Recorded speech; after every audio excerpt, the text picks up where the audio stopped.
వల్ల జనం విపరీతంగా నిండిపోయారు. చీకటి పడినా జనం మాత్రం తగ్గలేదు. ఆ సమయంలో ఒక వృద్ధ కంసాలి తన కుటుంబంతో అక్కడికొచ్చారు. వారి వయస్సు సుమారు 79 సంవత్సరాలు. అతను 50 మంది కుటుంబ సభ్యులతో ప్రభు దర్శనానికి వచ్చారు. అందరూ ప్రభు దర్శనం చేసుకున్నా కానీ ఆ వృద్ధునికి మాత్రం ప్రవేశం దొరకలేదు. వారి దూరం నుంచే దర్శనం చేసుకోవాలని అనుకున్నారు. చీకటి పడుతుండగా ప్రభు దృష్టి ఆ వృద్ధ కంసాలిపై పడి వారిని ప్రభు తమ దగ్గరికి పిలిపించుకున్నారు. ఆయన వచ్చి ప్రభు కూర్చునే కట్టకు పక్కగా నిల్చొని చేతులు జోడించి నమస్కారం చేస్తుండగా ప్రభువు ఆయన కుడి చేతికి కట్టబడిన పట్టు వస్త్రంలో ముడివేసిన చిన్న బంగారు పెట్టె తీసుకున్నారు.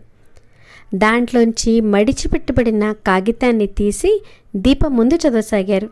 అందరూ ఆశ్చర్యంగా చూస్తుండగా వృద్ధ కంసాలి ప్రభు ప్రేమకు ముగ్ధుడయ్యాడు. తాను లాడవంతిలో ఉండగా మనోహర మహారాజుల వారు తన